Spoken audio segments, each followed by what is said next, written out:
might as well just start kicking it off. Welcome to anybody that is here on Twitch or watching this on YouTube the day after. I just got confused I just got baited by my camera. Welcome to the 100 Point Club. The 100 Point Club is the first episode of the new installment of the podcast. We back. We did it back in the World War II season. I think we started around this time of World War II as well. We started around champs, didn't we? Yeah. Pretty consistent. Yeah, we have a habit of doing that. It's pretty bad. Consistent of starting things at the same time. Just at the very end when there's nothing to talk about after 2 weeks of content. But, I mean, with the new CDL format kind of fleshing itself out for next year, there's always something to be talked about at some point, and we're going to talk about it. The episodes during the off season might not be as frequent as they are during seasons, but once we get to the season next year, they'll be probably back to weekly podcasts and stuff like that. And that we might be lying. It might change. It might stay a weekly podcast until the season starts next year, because we don't know what the off season is going to hold. But I have a feeling it's going to be a pretty interesting off season. There's already some interesting rumors going around. We might touch a little bit on that later in the podcast, but let's first things first. My name is Bryan, and the co-host here, Alec. Sorry, I had to put my keys away. They were on my table in front of me. Hi. We've known each other for what? You were in 8th grade. I was in 9th grade. So this is at least year 10. This is year 11. So I think we're going into a year 11. Pretty sure. We've known each other for 11 years, went to high school together, IRL friends. He lives about an hour away from me right now. We competed in Call of Duty from, I'm trying to remember, Black Ops 1 until about AW. Yeah, we ran from, we were playing S&D GBs together in Modern Warfare 2, and then really started competing in BO1. And then up to Ghost, because that's really the last year that I played. We didn't really play Ghosts either, that's right. So, but yeah, this is the 100 Point Club. It's pretty self-explanatory. It's a competitive Call of Duty podcast. The 100 Point Club is a very, very not happy club to be a part of if you're actually playing competitive Call of Duty. But this is gonna be a happy podcast. We're gonna be happy about it. First thing I kind of want to touch base on is the Challengers finals that ended today. It was a couple week thing. I think it was 2 weekends that they had Challengers. And then they had finals this weekend. I'm not 100% positive on that. But after it's all said and done, we have an NA, an EU, and an APAC Amateur Challengers champion, world champion. And brought home the biggest, if I'm not mistaken, the biggest prize pool in amateur Call of Duty history. U.S. Wouldn't surprise me. I know we're dealing with the biggest one in COD history for champs. Yeah, the U.S. Prize pool was $250,000. The EU one was $200,000, and then the Asia Pacific. I'm gonna move Discord because I keep moving my stuff around. Let's put it down here. There we go. And then the Asia Pacific one, it was a $50,000 prize pool. So. A lot of money on the line. I think that's $500,000 total for amateur Call of Duty in one weekend. So, sheesh. People that aren't pros were pretty happy to see that number and have a really good reason to fight for. I think it was $50,000 in North America. Let's just go start from APAC and go up to NA because obviously the North American region is what we're really interested in because we live in North America, and it's probably. No disrespect to APAC and EU, the most competitive region in Call of Duty in the amateur scene. Yeah, I'm sure the EU scene's I'm sure everywhere else is competitive, but I feel like just because of how much top tier talent comes out of the pro scene in America, not to say that there aren't other guys who come in and compete. Obviously, there are. The Mind Freak guys every year from the APAC region who have been, forces. Clearly, Scraps and Weskins are good enough to be here. Had EU teams coming close to winning champs in BO3 with Splice and Bance and that crew. So, clearly the talent is everywhere, but it just seems to be a hot spot in North America. Call of Duty is really the thing over here. It's kind of that way with League in Korea and Asia and China and stuff like that. That's where the League is huge. We've got good teams here, but it doesn't compare. Every time you go to Worlds, it's just boom, the APAC teams are just smoking everybody, regardless. And then, EU also has some good teams as well. So yeah. But yeah, starting with the APAC region is pretty self-explanatory. Renegades walked as they have handling business all year long. I'm pretty sure I saw a tweet from their org today, and it was just a screenshot of all the first place finishes in a row, and it was just like farmed. And I was like, wow. I was like, that's something. But yeah, I mean, it's pretty obvious that they were going to go out and win. Chiefs Esports finished second. They were pretty much the only team, I believe, to give them a whole lot of trouble this year, if any trouble, honestly. Yeah, I mean, they're the only name I remember saying even nearly as much this year. They have 7 second-place finishes and a third. That's just tough. tough. That's tough. So, Chiefs, ain't no problem with being second place when Renegades has won every single event this year. So, moving over to the European scene, it's really been a 2-team race here, but there have been other teams that are kind of sprinkled in there, you know? But it's really been all year long. It's been Team War and Team Singularity. Some memorable names that we would remember from the old pro scene: Dave, Vortex, Denza, Detain, Insight, Chain. Those names on both of those teams. And I believe Singularity won not the tournament before this event. Actually, that is a lie. The last event that Team Singularity won was the Chicago Open. In April, and they'd finish second, third, fifth, sixth, fourth, anywhere in between there. And Team Ward really kind of just owned the EU scene for the most part recently. I think they finished first in almost every event this year, I believe, except for the London Open, the Seattle Open, the Florida Open, the LA Open. It is a lot of first. They didn't finish outside of the top 4 all year. That's not a bad run at all. And they won 1, 2, 3, 4, 5, 6, 7, 8 of the last 9 events. Their only second place in that stretch was a month ago at the London Open, and they've won everything else. So it's surprising that any team, and regardless of region, has just been that consistent in this game. Yeah, really. Particularly when you look at how many had won in the actual CDL, like that's a pretty monumental achievement to be able to go on a run like that. That's insane. Mm-hmm. So props to them and I believe they've been the same team for most of it too. I mean, Petey was on that team at one point at the very beginning. They did take Petey out and had Harry. I think people remember. I think this is the same Harry that was on that team that beat Gen G. I can't remember last year at Champs. Won the 1v1 against Nagafin at Champs. Yeah. If I'm not mistaken. I could be. Fuego. Pulled that one out of the depths of my head. I forgot about that Fuego entirely. Gaming. Yeah, it's him. Yeah, he was nice. Mostly known for winning a big 1v1 at BO4 Champs against. I mean, if there's something to be known for, yeah. like winning a 1v1 at Champs, that's hard body. Nagafin, who we'll talk about. Not bad. Nagafin, who we'll talk about in just a moment, because he was playing this weekend as well. So yeah, Team War coming through, getting the big win. Dave, former pro, was a big name in. Was it IW that he was really big, or was it World War II that he was big?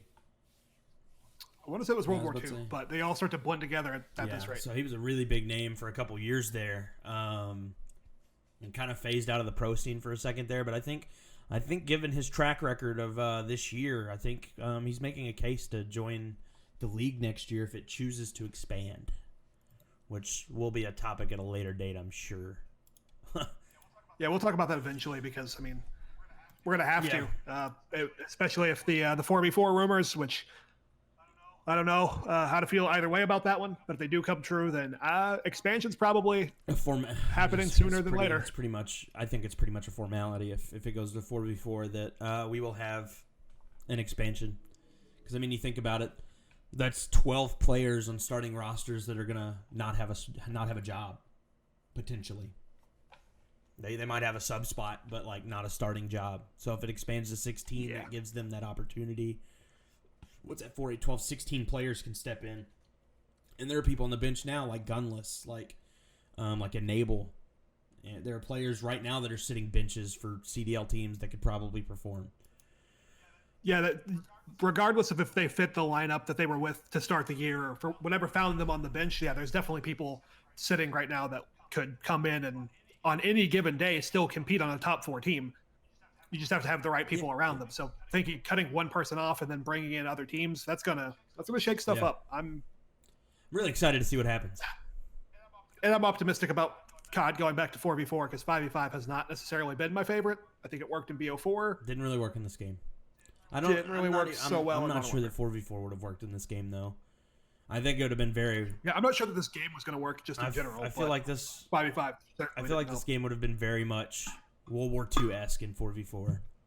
It had just been too slow for its own good. Maybe, yeah.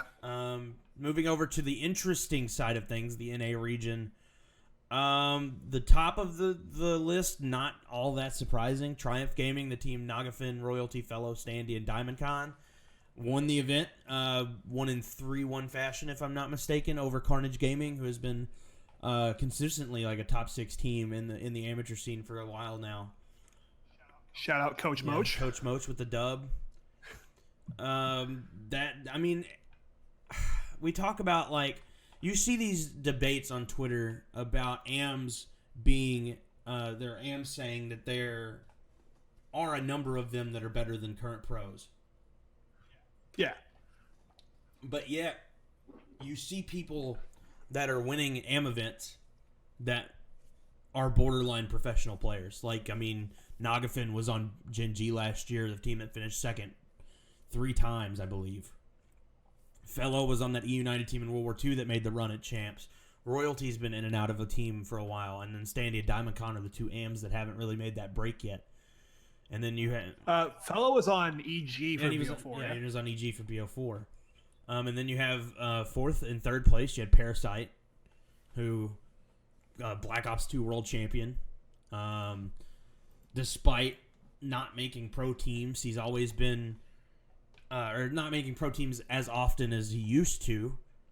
He still performs at that level when he's on one. And then you have Exotic, who was on EG last year, and Gunjar, who was on... I can't remember where he played last year. I'm going to click on his name real quick.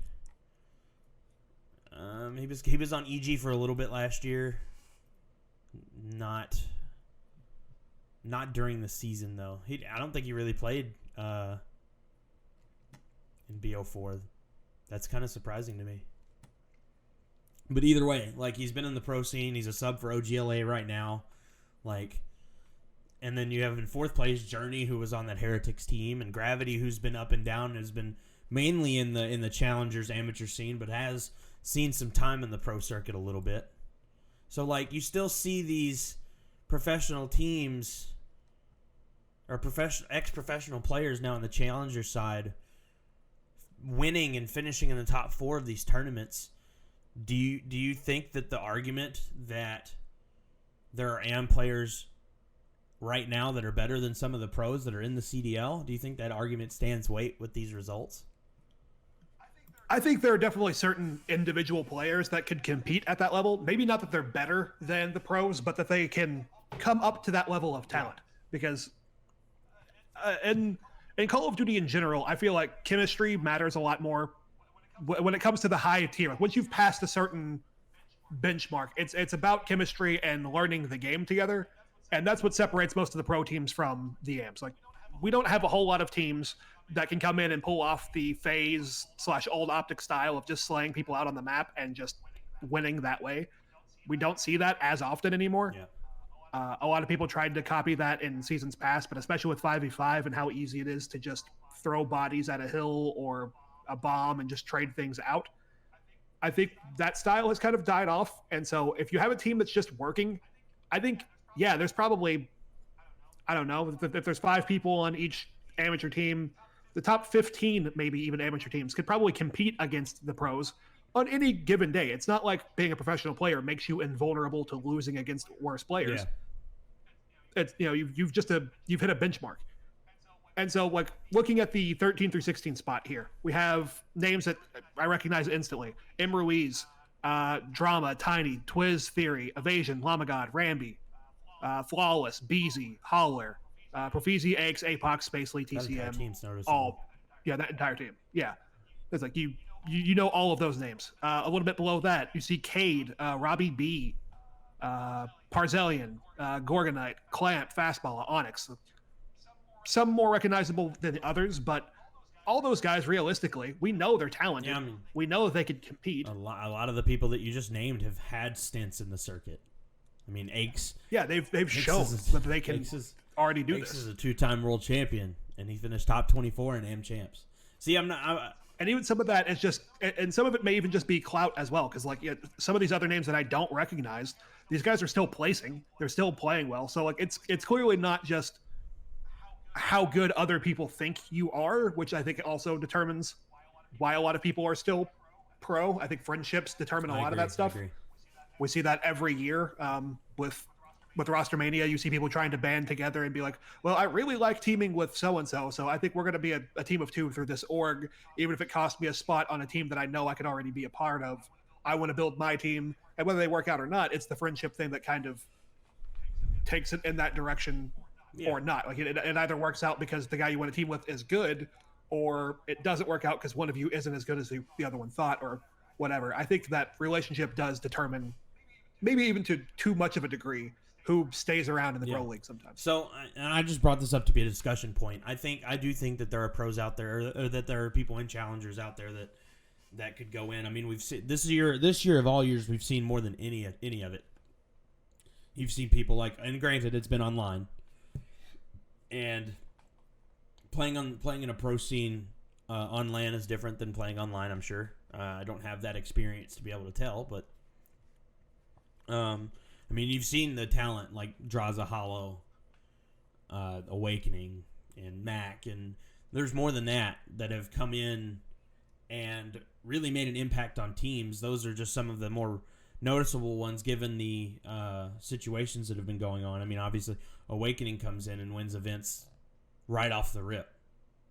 So, and then Mac comes in, give him a little bit of time. Online definitely has a huge... I do agree that online has a lot to do with some things, but I also think that I do think they're going to be fine on LAN. I mean, obviously, you put them in a 1v1 5-5 round 11 on map 5 on LAN, and yeah, they're probably a little bit shaky right off the start.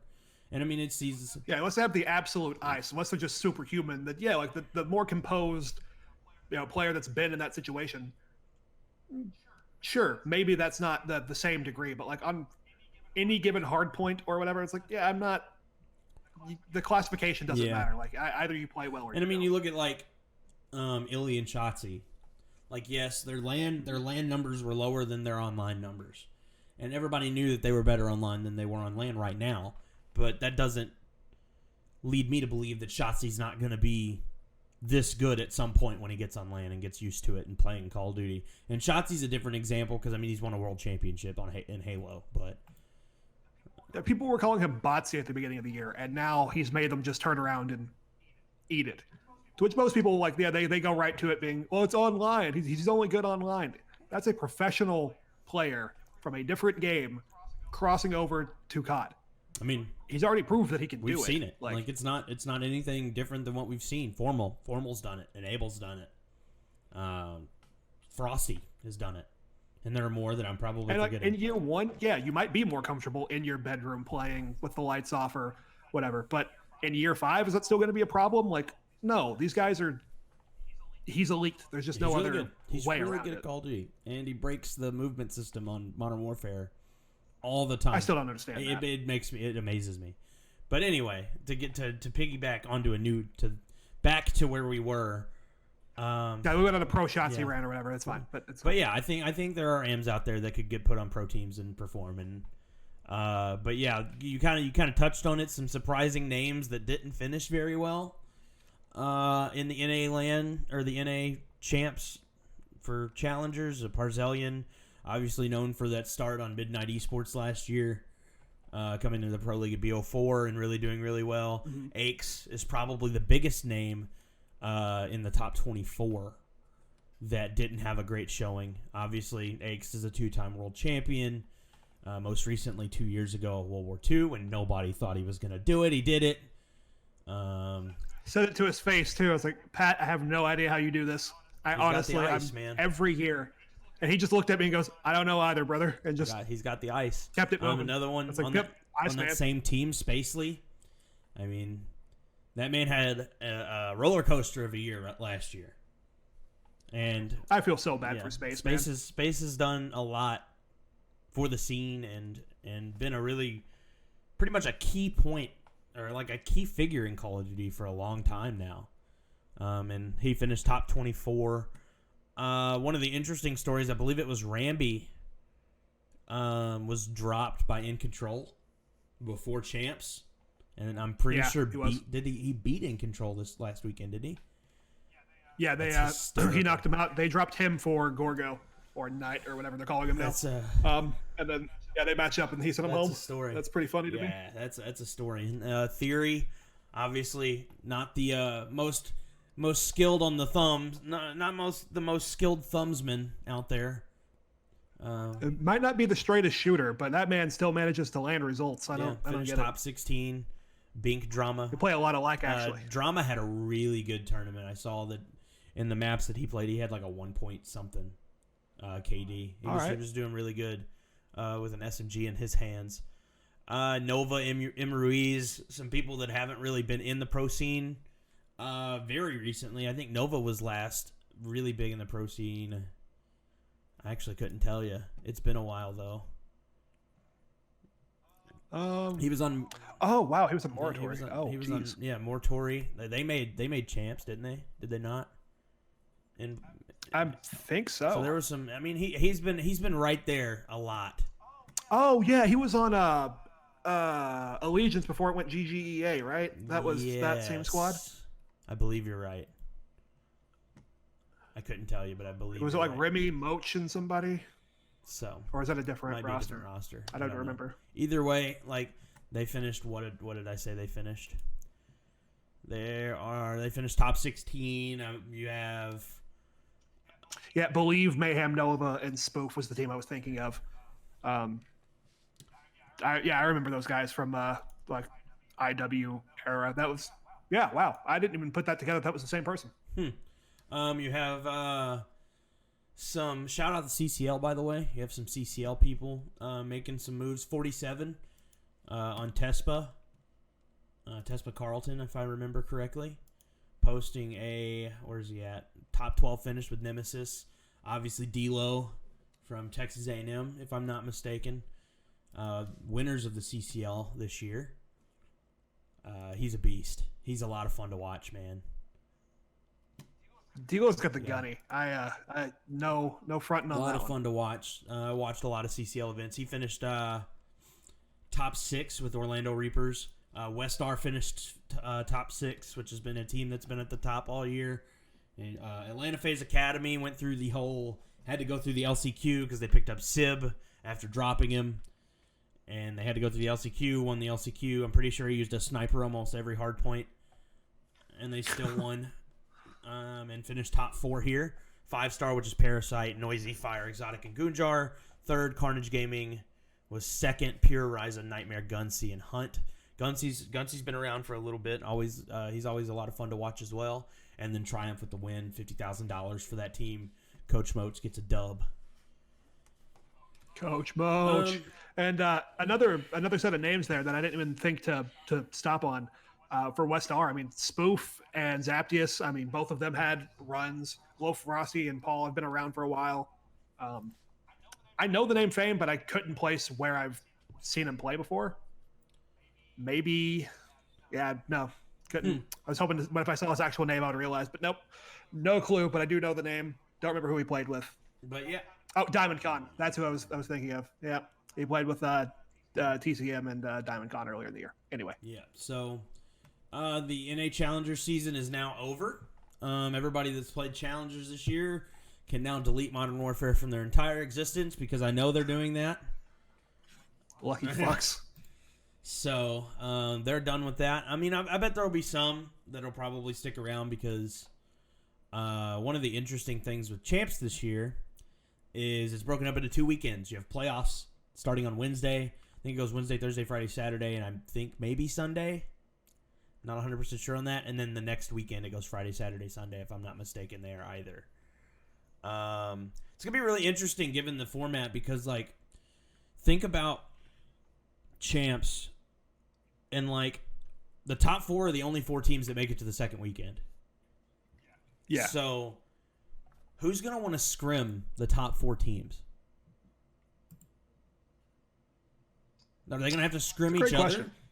Because I don't think they want to do that. Are they going to have to pay people to scrim them? I don't know, man.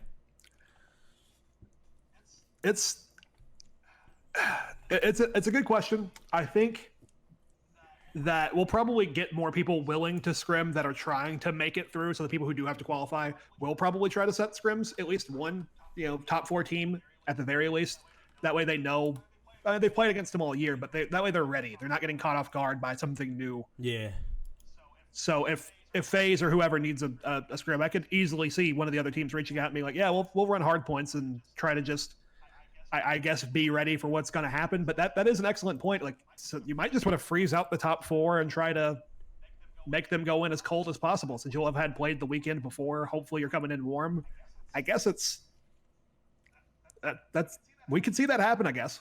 I never considered that, but that is it's an interesting thought. Going back and moving on to the topic of champs, you better be filling out a bracket, brother. Oh yeah, fill out a bracket. Best bracket gets $10,000, and then perfect bracket. If you get it completely right with winners and match scores, you win $100,000. Imagine. I'm actually kind of hitting upset. The mark. Yeah, that would be insane. I came really close in IW. I think was within like 3 teams or something like that of having a perfect bracket. So World War II, we had our predictions on the 100-point club. We in the later half of it, we were pretty solid, but we recorded it about 3 hours or something like that before leaving. I think. Yeah. Our last one before leaving for champs, and well, we both had predicted that Optic would at least make it. And, yeah, that didn't happen. That didn't happen. That so did that not was happen. But yeah, because we did 2 episodes back to back. We filmed the one where we made our general predictions, I think, and then once they got knocked out, we're like, well, that's chalked, but we'll see how it goes. I do remember we've made some good predictions in the past. Oh, for sure. We've had some moments snipers where we've drilled it, and there's one specific prediction that I made going into the World War II season. It's on our espionage channel. When I said that Dylan McGee was going to bring TK a title in World War II, and he did it twice. So that's my swan song. I'm the best. You can't convince me otherwise. Thank you and good night. Let's look at the champs bracket here. So I've got it pulled up. Yeah, let me click over. So Wednesday, we get to find out who doesn't win any money. The 2 elimination round games are on Wednesday. We are recording this on Sunday, the 16th, and it's streaming on the 16th. So we got OGLA. The Battle of Los Angeles is the first match, is one of the matches. And then the other match is Paris and Seattle. So 2 good series. Who's going home with no money?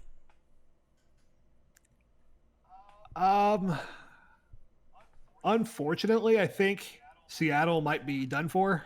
They got Champs App, baby. Champs App and Octane. Actually, I didn't consider that. App is a different monster when it comes to champs. Built different champ season, man.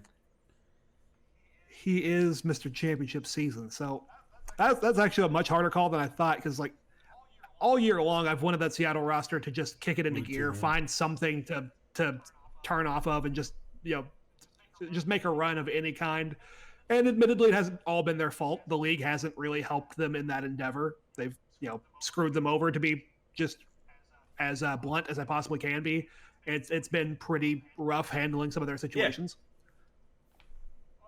But it still just feels like they're not there, and I hope I hope I'm wrong. I hope they come in and Apathy just rewinds the clock back to Black Ops 3 or whatever he needs to do to get this thing rolling. I really hope that he takes that step because we know that Sam's going to perform. He's done it he all hasn't year. missed all year. He's got the best overall KD all season long, and he's on the 12th ranked team in the league. Yeah, so that's just because I love him, I'm going to Seattle's making it. Let's just say it. Let's just because I like him so much. I was blind faithing in Sam and App, and let's hope they pull through. As far as the other matchup goes, yeah. What happened? Like, what LAG was looking so good, OG was looking so good, and then they both just kind of took a downward turn. What happened, man? Like, LAG made a grand final, was looking dominant in Search and Destroy, and then all of a sudden, it was gone. It just disappeared. OGLA, first event with a new roster. I mean, they looked better. They looked more cohesive. And I want to say OGLA makes it just because I feel like the experience on that roster should be the push. That should be the thing. Right? Like, I'm not crazy for that. No, I definitely, like, we're talking about players the likes of Slasher, who was in a grand final last year at Champs. Octane was in a grand final at Champs last year. Apathy shows up to Champs every year. Won a championship 2 years ago. Won one in BO3. TJ, who finished top 3 at Champs last year. Dashy's not starting, but he finished top 3 at Champs last year. Like, you've got 5 players that are on those 2 rosters that are prime-time Champs players, and they all could walk away with no money. Yeah, that is insane. So, my thoughts, I think OGLA wins. I think LAG just hasn't looked good. I do think Vivid's a beast, though. Vivid's nasty, but he's not going to be able to carry LAG to a win. I think Slasher, he's got the poise, even if it's online. He's that guy. He's been to, 3 grand finals in Champs history? Yeah. BO3, IW, and BO4. So, I mean, the man's got the ice, and he's got the Iceman on his team. So, I think OGLA wins, and I think Seattle's going to win. Which leads me to my next question. Out of the 4 teams that are in round 1 of the elimination bracket, which one is the most likely to go all the way? Oh, my. It's not very likely. Let's be honest. It's not likely that one of them is going to go. It's not very likely. Elimination round 1 and go all the way to grand finals. Granted, I would say OGLA. I was about to say, granted, Slasher and Octane did it last year. They went from losers round 1 to the grand finals. I'm gonna go out here. I'm gonna throw love and hype at my boys in Seattle. They're gonna put it together and they're gonna make a run. Dang it! I would love for that to happen. I would love for them to just crank it up and go. The reason I'm saying OGLA though is that when you get Slasher motivated, I feel like that becomes one of the most, at least, dangerous things in COD. I think that's just a whole different animal. Whether this game really allows him to pick up on that and really run with it, I think is a different kind of issue, because I know he's just been so frustrated with it. He's talked about it all year that online is just not for him. So maybe we have to take into concern that he's just nerfed by online. Yeah, maybe so. But maybe. But my hope here is that a guy like Kenny, who can just play so... Kenny was another one that made a losers round 1 run. Yeah. The guy who can just play so aggressively. A guy who can literally just take over the map. Like I said, I know those things are hard to do in this game. I know it's rare for just one person to take over and make the biggest difference on the... At least not unless it's Search, because obviously Vivid has proven that you can do that in Search. Several times over. Celium has done the same thing. I think that there's room for one of them to explode, and I hope that that's the thing that fires the rest of them into it, because as much as I'm not really a fan of the new management of OGLA and all that whole situation, diehard old Optic fan, I've got the pillow in the back, I've got the Hype Squad band on right now. It still would be a shame to see players that good not get a chance to to make that run. And the same thing can be said for either of those teams, really, Seattle or OG. But I just feel like it's more realistic, in my opinion, that OG is the one that makes the run. Oh yeah, for sure. I don't disagree with that. I think if it's gonna be, it's gonna be one of those two teams. I don't see Paris making a run. If this was on land, maybe, because Paris was solid on land when the year started. And LA is probably out of the four the least likely, in my opinion. LAG. Yeah, LAG. Yeah. I was wrong, and I don't know. I mean, they could put it together. I mean, we saw them make a grand final this year. It says last one I saw was 10 of 12. So they made a semifinal. So LAG did not make it. LAG did not make that. So edit. 10 of the 12 teams have made a grand final this year. Yeah. Which is still insane. Absolutely bonkers. So 10 of the 12 teams in the league have made grand finals, and all of them have made a semifinal. I do know that for a fact because Seattle was in a semifinal at one point. That's crazy. So now let's move on to the top side of the bracket, the winners rounds. So elimination 1 is Wednesday. Winners 1 is Thursday. And then winners 2 is Friday, and elimination 2 is Saturday. And then elimination 3 is Sunday. And winners round 3 is also Saturday. So we will get down to the top 4 teams, I believe, by the following Saturday. Because we'll have winners finals, elimination round 5, and then elimination finals and grand finals on Saturday and Sunday the following week. So looking at the top side of the bracket, the 5 seed New York and the 8 seed Minnesota, and then the 6 seed London and the 7 seed Toronto. Recent form, my prediction there is I think Subliners are going to win, although I have heard that Rocker is doing well in scrims with Exceed. I think the Subliners are just better. And then on the bottom side, I think recent form says a lot, and I think Toronto will win that match. But I think that'll be a map 5. I think Subliners will win 3-1, and I think Toronto will win 3-2. Because unless they get Piccadilly map 5. Because I think they're not doing a coin flip anymore. I think it's rank based now. So this higher seeded team automatically wins the quote unquote coin flip. The coin toss, yeah. I'm probably on the same board with you on those predictions. I think that New York right now is just so talented and on what I would consider a pretty nice high to end the season. Like, obviously they had some struggles early on, then they win an event, and then things start to look like they're turning around. I've seen them play a couple of times, not for very long, but just watching them, they don't seem like they've lost that much steam from when they won. Yeah. So yeah, I'm going New York out of that first match, and London. I just feel like they're always on the doorstep, and I want them to break through. I want them to have that moment. Yeah. And Toronto they're probably realistically, they're one of the teams that it could happen against, right? Like if you were going to play someone here in this spot, in my opinion, you don't want to play New York. And let's say the others were in play. If it's Dallas, Atlanta, Chicago, Florida, and then New York, Minnesota, and Toronto are your other options here.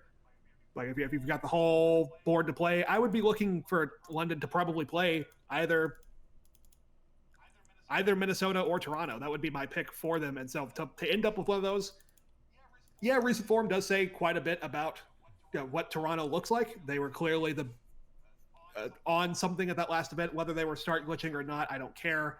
Honestly, ice in your veins methods wins that 1v2. They clearly are playing well enough. Yeah. So it's probably going to be a tight game. I'm probably going with Toronto, but I wouldn't be shocked if London does somehow stun them that first round, just because I think they have that kind of attitude of it doesn't matter to them whether they're the favorite or whether they should win the map. I think that they're just going to go in and try to handle business. So yeah, map 5 wouldn't shock me at all. That seems like 2 even teams. I'm going to go Toronto just because I'm always rooting for Zinni, but yeah, Yeah, that one's probably going to be tough. I'd say the New York game, I could see that being a 3-0, 3-1, really. Yeah, so I have 3-1 New York over Minnesota, and then I have 3-2 Toronto over London. Shout out Charlie, shout out Drizzle, shout out, what's up, boys? How y'all doing? The boys. So that would move us. So looking at elimination round 2, New York Sublines are going to win champs. That's a bold prediction, man. That'd be insane. That'd be insane. That's a hot take. Insane. I don't think it's going to happen, but that would be nuts. So elimination round 2 now. We've got OGLA, Minnesota, and then London and Seattle. So I think Seattle's Cinderella run ends there. They're going to take the search, though, because it's their pick, and they're going to win it. Or they're going to take the Dom. It's one or the other. Because they've been weirdly good at Dom this year. That's been the weird thing. Is like they haven't been good at hardpoint, and they've been okay at search. But they're like a top 5 team in Dom. It's like, I don't know, man.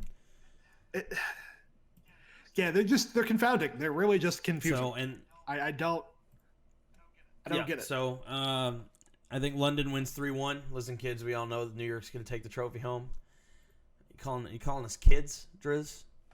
You just turned 18. We're old enough to be your just turned 18, kid. So respect me as the man I am, child. So I think that London wins 3-1 over Seattle because they're going to win either the search or the Dom. And then I could be wrong, and they could win both and then steal a hard point and win the series. Who knows? And then they're going to make their run to champs, like I said. And then I think OGLA is going to beat Minnesota 3-2. I think of the losers bracket teams, I think realistically, OGLA is going to go farther than any of them. So that seems, I don't ever want to count out London. Like I really don't either. I think that they have. I think they're this close, man. They are this close. Because I mean, you have Scraps, who has arguably been one of the best players from EU in the recent years. You have Wuskin, who has been the best sniper in the CDL this year and one of the top main ARs all year. And then you have Shawnee, who's been consistent. You have Dylan, who, while he hasn't shown the form this year, was probably the most electrifying player in Call of Duty last year in BO4. And then you have Zero, who, if I remember correctly, has a chip with Splice, does he not? From IW, was he on that team? I think so. Yeah, I think that's right. I could be wrong, but I think it's right. God, that feels so long ago. It really now. does. IW. I mean, it's weird to say that IW was what, 3 years ago now. 3 games ago. 3 games like ago. I'm gonna look. I'm gonna see. Yeah, because it was World War II, BO4, and this. IW. Yeah, they won. They won global. He won Global Pro League Stage 1 with Bance, Jerd, and Mad Cat. Just give me. Yeah, that's right. Just give me 96 days from this point. I think I wrote about that team on the old Countercat blog that's used like once every 9 months. Anyway. Somewhere in the cellar. Yeah, it's been locked away for good reason. I really think London's capable of making a run here.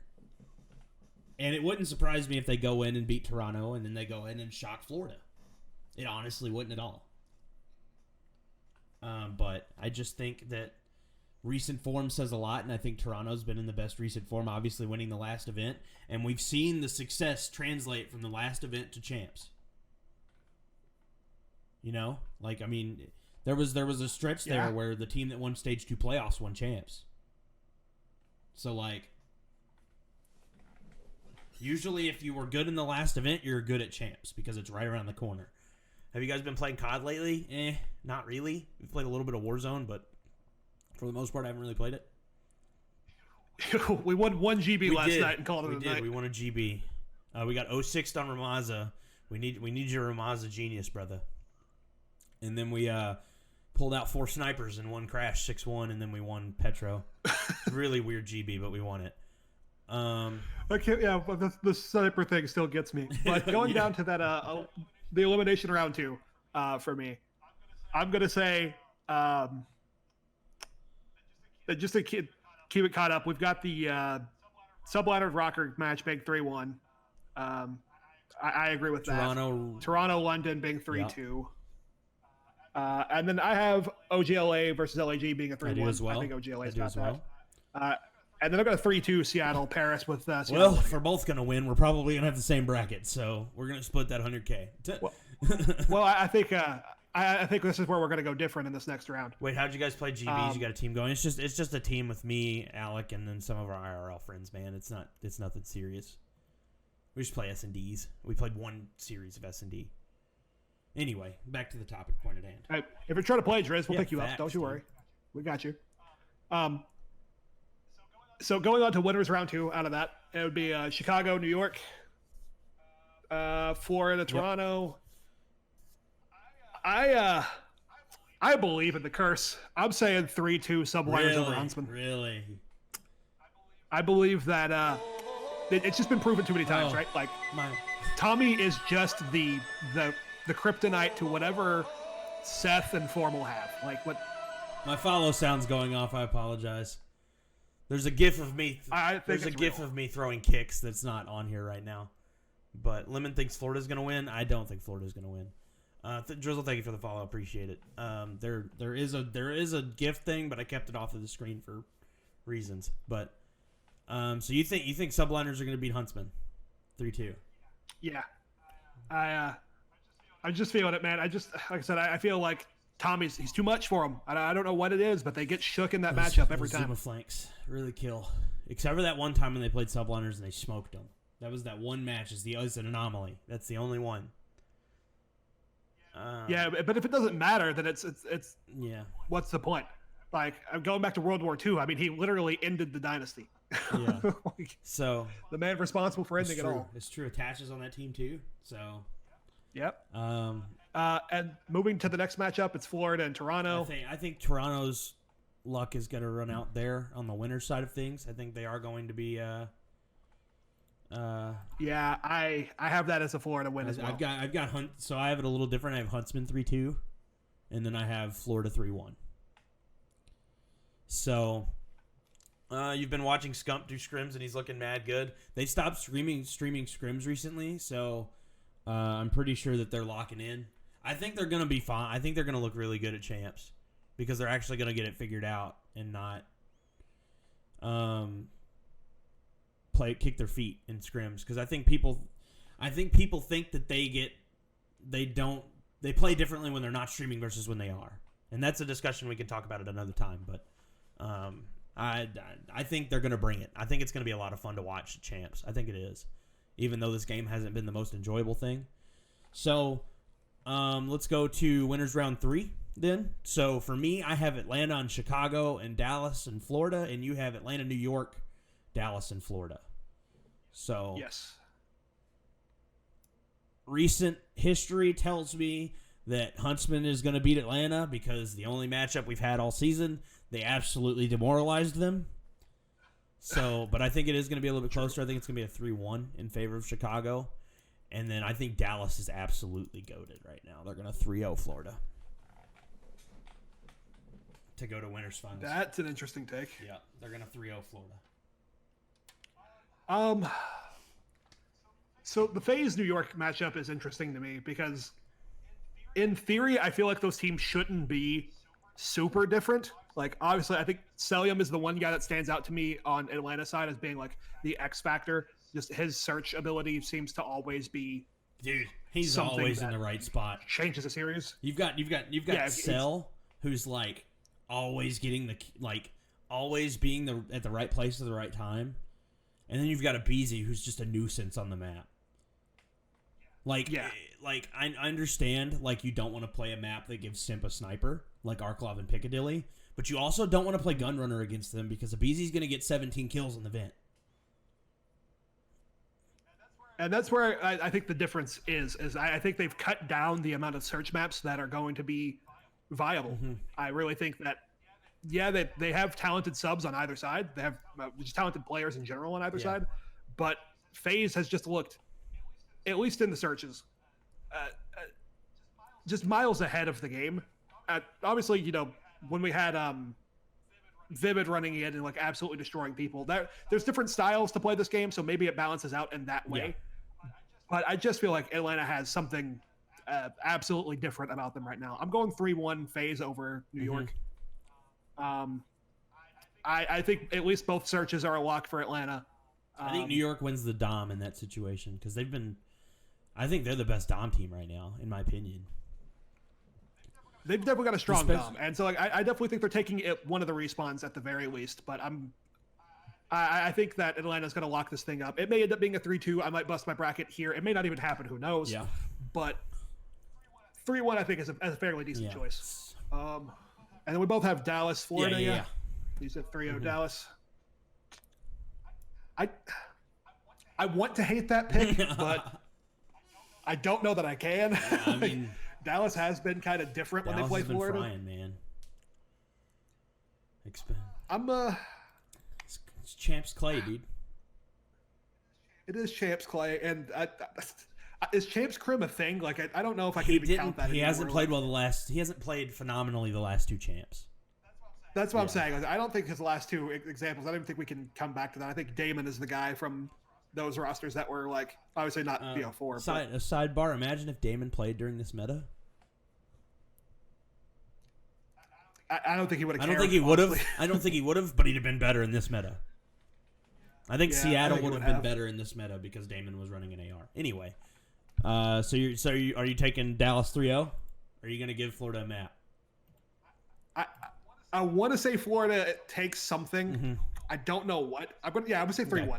Just because I think Dallas is just kind of in form right now. So the losers round 3 now. We'll go ahead and do the next two losers rounds. Because I think that's we can do up to losers round 5. So Toronto and Optic, we both have that, correct? Toronto Optic, yeah. And then you have Chicago, London. I have Huntsman Ravens. Yeah, and then I have New York Ravens. So I think the boys of the EU are going to go down in 3-1 fashion to New York. And then I think OGLA wins 3-2 over Toronto. It's Champ Slasher, baby. He's going to make it. He's going to make it somewhere. So those are my two predictions. I think Slasher's just going to be too much. And I think Draza and Hollow are going to be ready and hungry to win a champs. Another sidebar, Drizzle said when he gets on the subliners next year, make sure to write a book about him. He's still on you about that book? Here's the thing, Drizzle. No. Okay, Anyway. Where is... Okay, so for me, I think, I want to say that OGLA Toronto should be an easy matchup. I'm going to go 3-1. Okay. OGLA. Maybe I'm wrong. Maybe Toronto is just going to prove that they are in, an untouchable form, and maybe they surprise me. Maybe they don't even lose to Florida. I don't know. But in this scenario, in which this exact matchup happens, I just feel like OGLA has the advantage. I don't know why. Just something inside me is whispering in my ear. The same way that something inside me is whispering that Chicago's not going down in elimination round 3. I've got them 3-0 over the Ravens. I got to turn. The follow sound went off again. Thank you, Charlotte, for the follow. I appreciate it so much. Welcome to the Low Tier Gods. There is a follow thing. I just took it off of this graphic specifically. I did not expect the sound to keep playing, though. Either way. So you have Optic winning and you have New York winning? Yes? Or do you have London winning? One second, let me go back to and the Chicago, next one, I have you have Chicago. My bad. I have Chicago versus London in the bottom, and I have a 3-0 for Chicago. Okay. The follow sound rang into my ears very loudly, and it might ring into this very loudly. I don't know. So now we're moving to elimination round 4, which for me I have FaZe and OGLA, and you have Florida and Chicago. Ooh, that'd be a good game. That'd be a good game. So, Optic's magical run ends at top 6. I agree with that. I think FaZe comes out fresh off of a loss to Chicago, in my opinion, and smokes OGLA 3-0. Okay. And then on the bottom side, I think Florida's run will come to an end at the hands of New York. I think New York wins 3-2 and moves into the top 4 and into the second weekend of the CDL playoffs. So my top 4 for champs is Atlanta, Dallas, Chicago, and New York. That is my top 4. Okay. So for elimination round 4 for me, I have New York and OGLA. Yep. And that, I want to say New York takes it. I don't know how much juice is there between Slasher and Kitty. So if they even do make it this far, unless one of the young guys or Teej or someone just absolutely catches fire, I think it's just not going to be enough. I don't think they're a bad team by any point. That's why they're here. But I don't know if they're consistent yet. I don't think that they've earned the title of being consistent yet. Yeah. New York seems to be at least a little bit more there. I agree. I'd say a little bit more than all year long. Whether they've been playing bad or not, they've been playing the way that they've been playing. So now that they've hit form, I'm expecting them to stay there. I don't think it's going to shake them that much, even if they do lose eventually up top to Atlanta or whoever it ends up coming out to. The tough one for me is Florida and Chicago, because as much as I'm a Chicago homer, Florida has just been disgusting online. Like it's a fact of the game. So part of me says if they take that 3-2, but that's also it's tough to know what version of the Huntsman you're going to get, because if you've got the ones from the week that they won when they picked up Pristini, if you have that squad where they're playing well, Preston's in the right spots, which he's usually there. It's just, is he going to get the kills, or is someone just going to spaz and absolutely destroy, some type of magical 4-piece, which always seems to happen against Preston. He always seems to make the right play, but just get caught by someone who's absolutely cracked. Yeah. That's the kind of thing that I'm worried about happening, because you have somebody, like Awakening, or you have somebody like Frosty, who's just going to always be in your face, regardless of what you're doing. You've got these guys on Florida that are just always there. Whether it's the right play or not, there's going to be 5 of them committing, or 4 of them in case Sky is being in the back of the map or whatever. But I want to know how Chicago's going to handle that kind of swarm. I'm still torn though. I don't really have a definite answer on that one. I've got my bracket pulled up in front of me on the Call of Duty League website, so I'm just going to Chicago 3-2. Let's just go with it, just for that. So. Just because I'm a homer, all right? If it's bad, it's bad. With you locking in Chicago, both of our top 4. So our top 4 is exactly this. No. Who's your top 4? I have FaZe, Dallas, New York. Okay, so our top 4s are exactly the same. Just New York and Chicago are flipped. So for the second straight year, the entire E United roster from last year is in the top 4. Arcides, Prestini. Yeah. Clayster, Simp, and Abizi. They're just on 3 different teams. So now we go to losers finals, or elimination round 5, or elimination semis. So it's losers semis. For me, it's Atlanta and New York.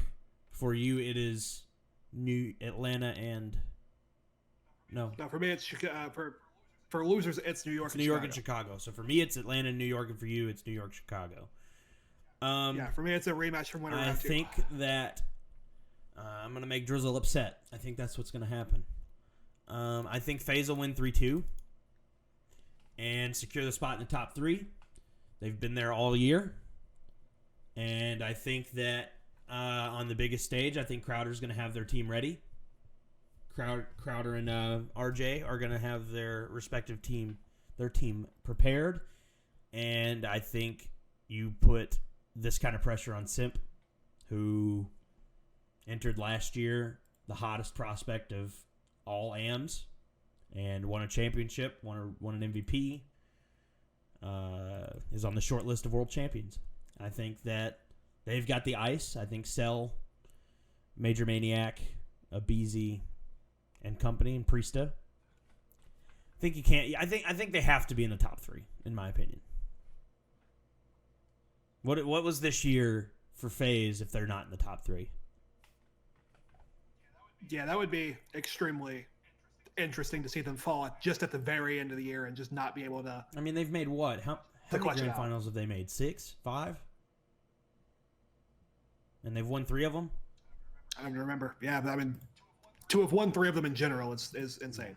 So, yeah, I think FaZe will be in the top 3 with Chicago and Dallas, just like everybody expected it to be at the beginning of the year. I think regardless of it being online, I think it's still gonna be there. I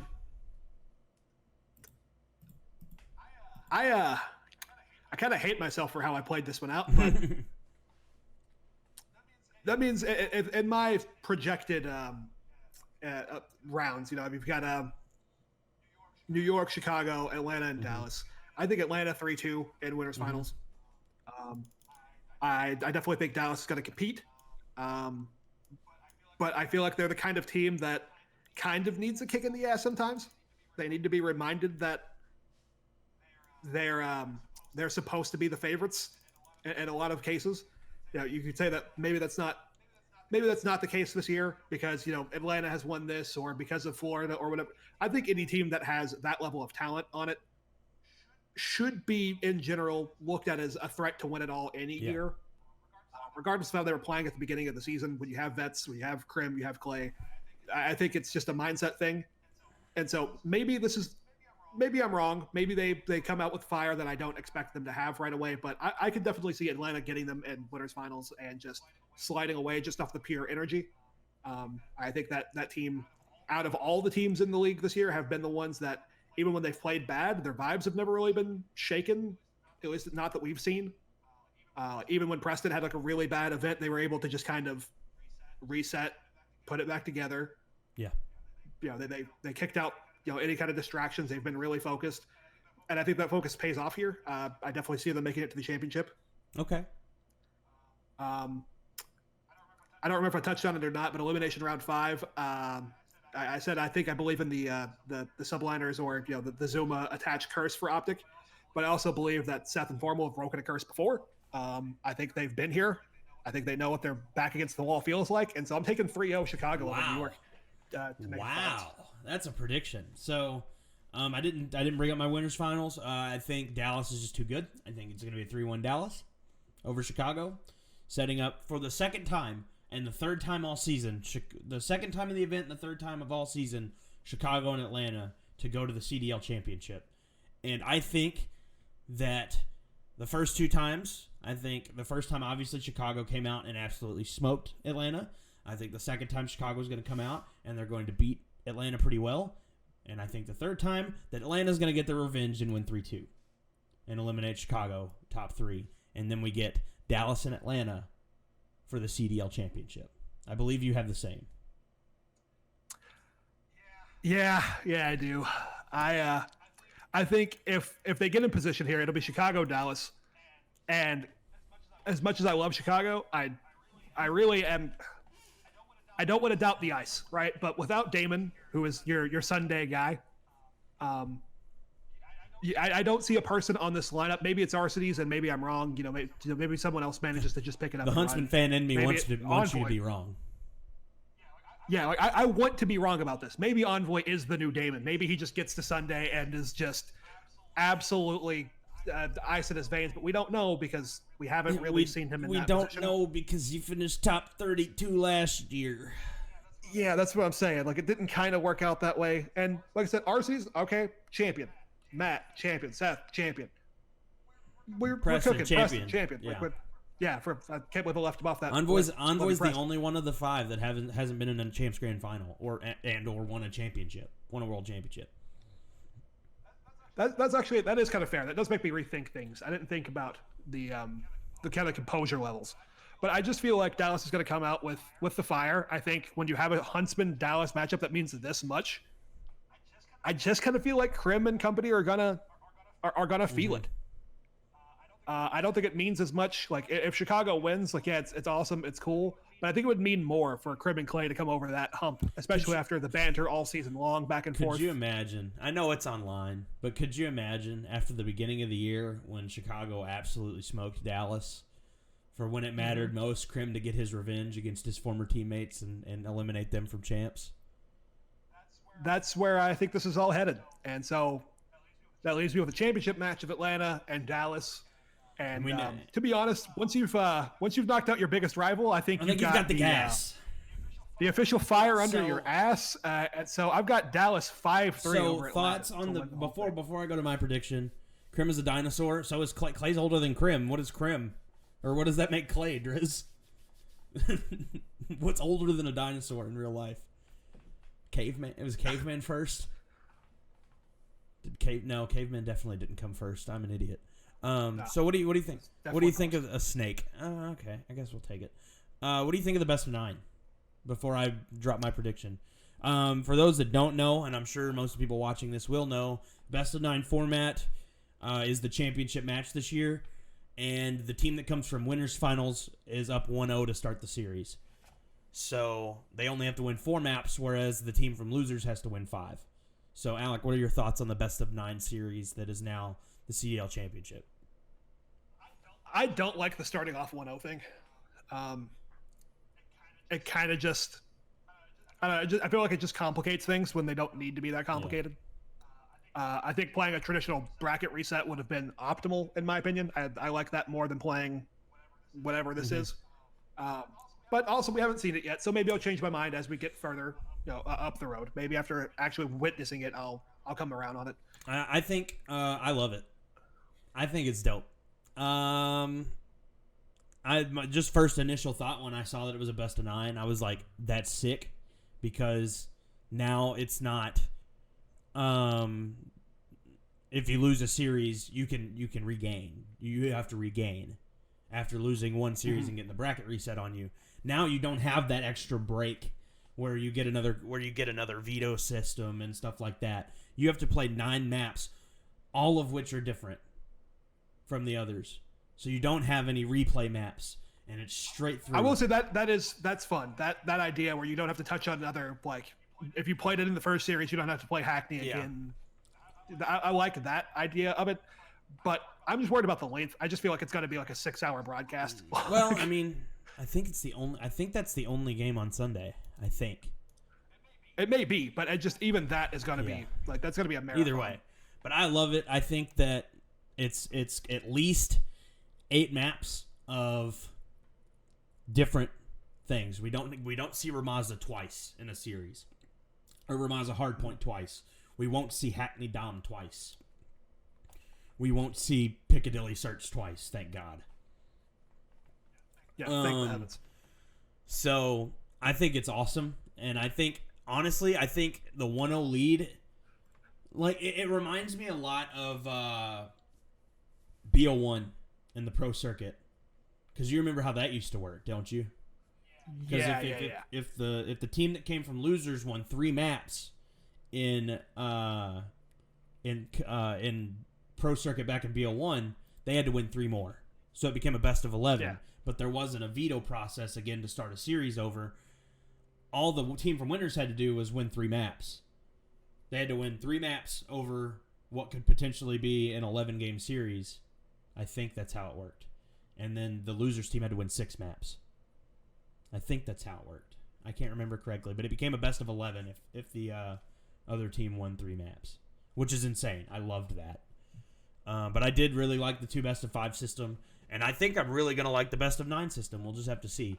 But now going on to my prediction, do you have a 5-3 in favor of Dallas? Yeah, I got 5-3 Dallas. Oh, man. How do I want to do this? See, it can't be a 5-2. It can't be. That won't happen. It's the first championship. It's online. It's going the distance. We're going map 9, search and destroy on whatever fucking map they want to play. I don't know. Well, just imagine vetoes. How is that going to work? So, like, FaZe will win. So the way that it would work is because Dallas won, they'd win the coin toss because they're out of winners, right? That would make sense. Yeah, whoever came from winners in your bracket. Yeah. So they would get the second hard point. They'd get the first and last search. They'd get one of the 2 DOMs. And then they'd get one more map. Because would they get 5 maps choice? Would they get to choose 5 maps compared to? Well, no, it's 8 I'm gonna let somebody else figure that out. It's 8 maps, so they both get 4 picks. I think. I would imagine that's how that works. Oh yeah, because if you're coming out of the 1-0 system, there'd be 8 maps left. Yeah. So I guess they all get 4 maps, and the last search and destroy goes to Dallas. 2 of the hard points goes to Dallas, and the Dom goes to Dallas, and a Dom, and then it's 2 hard points of search and a Dom for the other team. That's what I would. That's if I was making the system, that's how I would do it. And there might be a system out there. I just haven't looked at it yet. But yeah, I think it's going to go to the distance. It's going to go to the final search, and I think the inaugural CDL champions who get to take home that beautiful trophy, by the way, or get it mailed to them rather.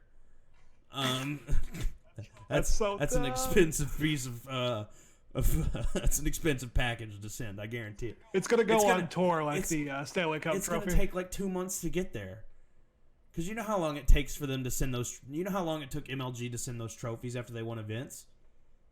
Yeah, that's bad. Yeah, I don't know how long it's gonna take, but the players aren't gonna see it for a month. I guarantee it.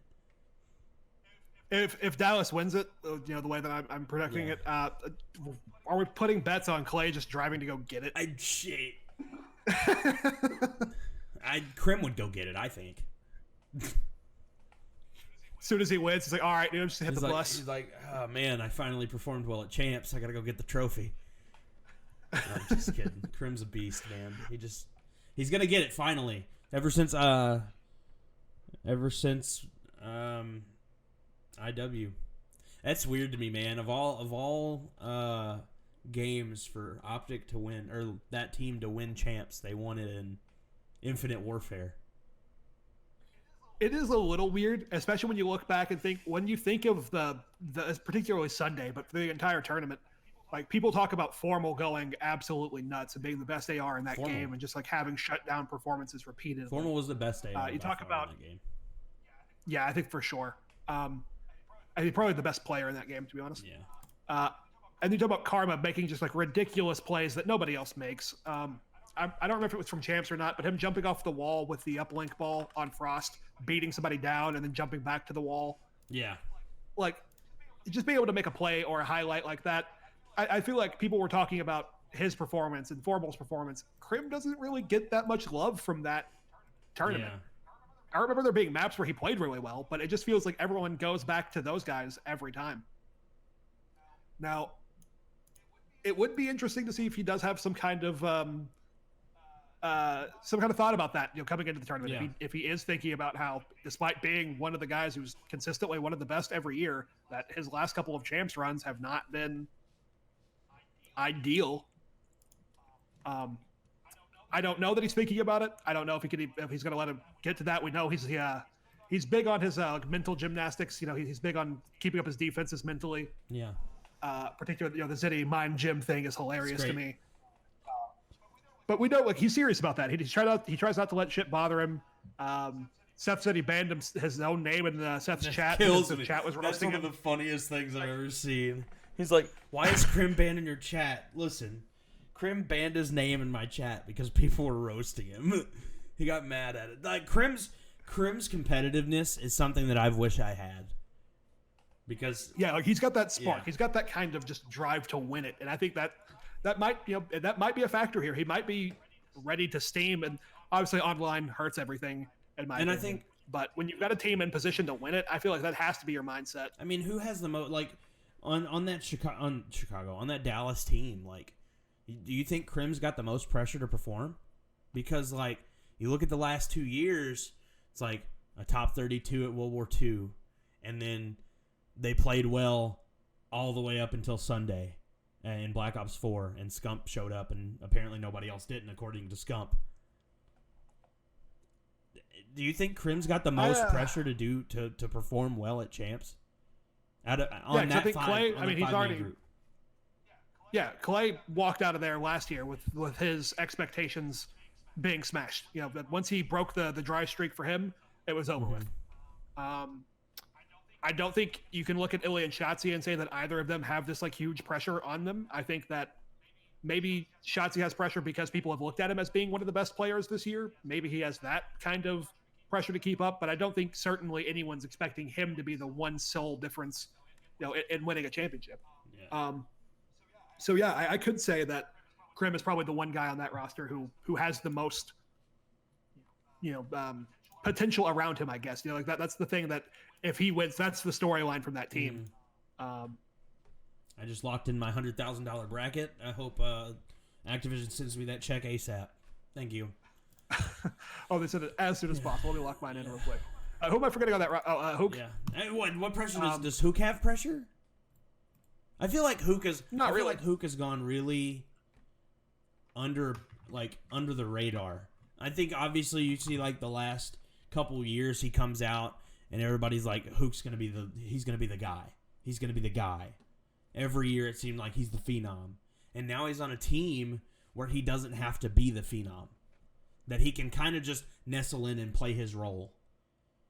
And that's the thing is, I think once we got past like the hype going into the World War II season of that old NV roster being back together with him and Slasher and Don. those guys, I think once that all came together and people saw that that wasn't going to work out, I think that's where it kind of started to slide down a little bit for Hook. Yeah. Sure, he still had attention on him, but it wasn't anything like we were looking at that year. And particularly this year, I mean, he always comes up as like a solid player, but no one's really highlighting him. Everybody's talking in about the way Shotzi. Yeah, like Shotzi has been the guy. Elsewhere, it's been Cell and Simp, or it's been Awakening, and we've had guys that have stood out and like had that individual attention. But yeah, for the most part, it's been pretty comfortably Hook just kind of staying in his role, just being able to play the game, and I think it's working out beautifully for him. So I don't think he has anything like that. But yeah, if you look at it overall, I think it is Krim because of those last few champs performances. Yeah. And I think he's a big catalyst on the team as well. I feel like if he performs well, that team's going to go above and beyond what they could do. Absolutely. Yeah, and because Clay said he didn't have a very good event last. He said there were in a lot of it's MW. Like you see the inconsistencies with Modern Warfare. Week to week it's a different game. So. We know that we've played. Yeah, we have indeed. But yeah, it's a very interesting 2 weeks coming up. I'm really excited to. I've missed watching Call of Duty, honestly. If there's one thing that I want the CDL to come out with more rewards for me to watch, because I want more stuff. True. And I want to fill your rewards box up because I will do that. I will watch every moment of champs probably because I don't have anything better to do. So. Should be fun. What was the next topic we wanted to talk about? So you want to talk about? Let's talk about some regular season superlatives for the Call of Duty League this year. Yeah, so let's hit on these pretty quick and we'll wrap this thing up. There's only 3 of them that we really want to talk about, or that I want to talk about, and that's MVP, player of the year, obviously the MVP, the Rookie of the Year, and the Coach of the Year. MVP. I'm really back and forth with this one, but I think I'm gonna go with Simp. I have Simp as my MVP as well. I think it's just undeniable what he's done all year.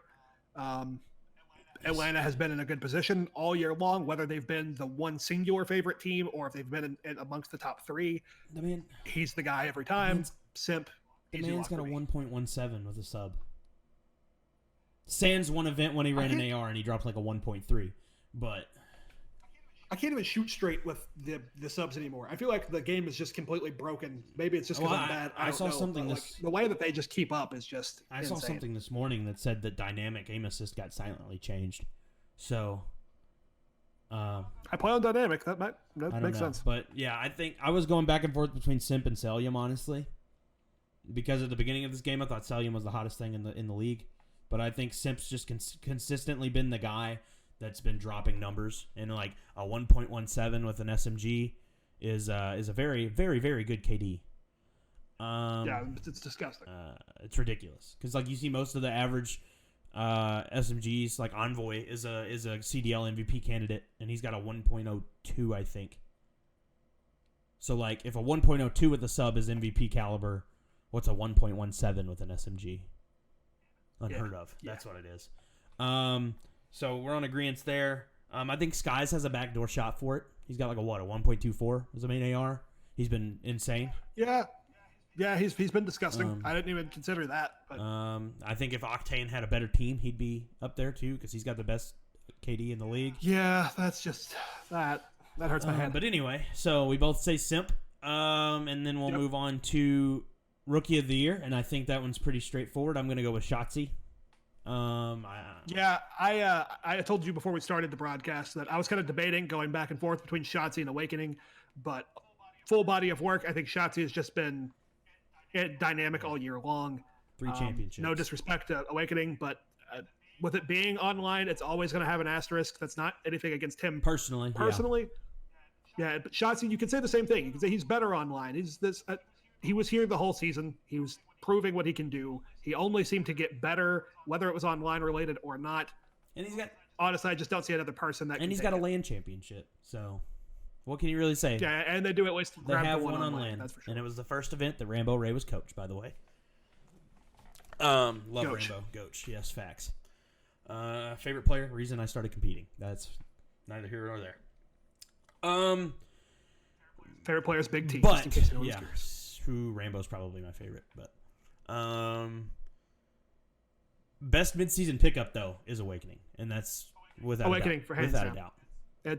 It's him and it's then him like and then Mac. half a point behind it was Mac. And then it's Yeah. Mac. And then the rest of Moving the on. discussion. Coach of the year. Who's your coach of the year? Well, I mean, I guess Draza and them they're both good. Don't get me wrong. Sample Draza's size solid. is too small. Jury. But yeah, not enough of a body of Jury's work. still out on that one. And Subliner's also like had a demonstrably great performance after picking up Mac. OJLA has kind of just been mid-tier after a good event. So yeah. Anyway. Yeah, coach of the year. And then we'll do all CDL team, and that's it. I'm split on coach of the year as well. I think I'm actually changing it here at the last second. I think I am going Ray. Mm-hmm. Okay. I had a Tura here before. I think those are the two that are the easiest picks. Obviously, Crowder's up there too. I think that's the third option. Yes, I definitely think that Crowder was up there, but I don't know. I felt like they took too long to change. Mm-hmm. Not that the change was bad, but I feel like they were a little stubborn. I don't know how much of that has to do actually with Crowder or how much of it was just the team. I can't say. I'm not in their calls. I couldn't really tell you. But just from the outside looking in, I think Rambo has done an incredible job of keeping these guys organized. Sure, you have two veterans in there helping keep things in fray, but as we know about Crim-led teams, he kind of bumps head if there's another, loud voice. Him and Clay probably have bumped heads before this year. Yeah, I think they probably have seen the game differently at different points. I've heard Clay talk about, how things occasionally do get a little loud in their scrims. I think when it comes down to it, I think Rambo is just the guy every year that I look to as having arguably the biggest brain ever in COD. I think there's only a few people that can even come close to matching that. Teep might be one of them. The way it's looking, I mean, Joey Nubsy for a minute there was looking like an absolute genius. So I guess we'll have to keep an eye on what he does in the future. But yeah, this year it's just, I think Rambo is the one. No disrespect to anybody else. I just feel like Empire they're in a great position. You noticed, and I think a lot of that's the reason. You noticed a very distinct change in Dallas from the first two events to the third one when they got Rambo, because the first event the event that they won was Rambo's first event as their coach, if I'm not mistaken. I think so. You saw a distinct change in that team, and I get from Dallas's perspective why they didn't decide to get a coach, because I mean you have Clay and Krim, two very veteran leaders who can understand the game and play it correctly, and I get that. And it might not have. I don't know if it didn't work and that made them get a coach, or if they felt like they needed an extra voice, because I don't want to say either way. But Ray changed that team at the beginning, and maybe that was what they needed, or at least that's what we as viewers saw. But yeah, that's what it looked like to the outside. So maybe we're off. Maybe none of these guys do anything. Yeah. How could we know? But I'm gonna go with Atura, because who looked at Florida this year and said they were going to win 3 championships? Online or not, who looked at them and said they were going to win 3 championships? Absolutely. I will say at the start of the season, I do have a message. I don't remember who I sent it to, but I was like, Florida is low-key better than people are giving them credit for. Oh, I didn't think they'd be this good. I don't disagree with you there. I thought they were going to be solid, but nobody said they were going to win 3 chips. I get people saying it's online, and that's why they won their championships, but it's not their fault that it's online. It's not their fault at all. And I think that given the circumstances that they were given, they made the moves and they played the best in those circumstances and won 3 championships. And I think Atura had a big piece in that. So I'm going with Atura, and that's just my personal opinion. the last thing we're going to cover in this, Drizzle, I'll get to your question in just a second. We'll finish this up real quick. All-CDL team. It's just 5 players. Doesn't have to be role given. Just 5 players that you would say were all league this year. And your coach of the year is obviously the coach of that team. Yeah. So I think we have 4 of the 5. I think we do as well. Simp, check. Yep. Skies, check. Shotzi, check. Here's where I'm not sure where you went. Arsenes, check. Okay, who's your 5th? Ooh, yeah, that might have been the move. he's. I went Octane. Like, that's a good point. That is a really good point. Sam LaRue, the GOAT. He'd definitely be on. Man, I kind of regret not putting him on there, but I will stand by what I put. I tried to spread the love across multiple teams. I feel like Simp is a huge factor in why Atlanta performs well. So is Cell, but I just felt like doubling up on that might not be the best case when you have a situation where, what would we say, 10 out of 12 teams made a grand final this year. Yeah, for sure. So I feel like spreading the love is the right way to go. And I don't think you can ever go wrong with picking Sam in any given season. For sure. But particularly this year, I mean, look at what the guy put an entire team on his back for the entire year and never got any love for it. So here's to you, Sam. Salute you for your efforts, sir. Hope you do well at Champs. Love your YouTube content as well. Oh yeah, those Dashy videos are top tier. But I kind of regret not putting Octane on my list. He's disgusting, and there's a reason he's top of the league in KD. He might bait his teammates a little bit more than most, but he still gets the kills. That's what matters. When your teammates can't shoot back, you might as well bait them. That's facts. But apathy's coming. Apathy's showing up, and they're gonna win champs. Like I said, have hopes. Not really. They're not gonna win champs, but I think. Oh my God! Imagine if Seattle goes from worst to first. What a day that would be. But that's going to conclude the 100-Point Club. Drizzle, I'll answer your question as soon as we sign off. Thank you guys so much for coming out and hanging out for this episode. It's a little bit longer than I thought it was going to be. We'll probably shoot for more around an hour on a normal basis. But, it was a lot of fun. It's the first one. We were just getting it back underneath us. We're good. I mean, we had an entire event to talk about and predict. So, and it's the biggest event of the year. So, that's that. We might as well do an hour and a half on it. Why not? But, so we'll be back again next week. We'll have something to talk about. Probably we'll talk about week 1 of the CDL playoffs and a couple other things. I'm sure of it. So thank you guys for watching. If you're watching this on YouTube, thank you for watching. Please do not forget to leave a like and subscribe to the channel. It really helps it grow. Leave a comment on your thoughts. Who is your MVP All-CDL team? Alec just roasted Drizzle, and I looked at it in the corner of my eye. But thank you guys again for watching, and we will see you guys next time. Peace.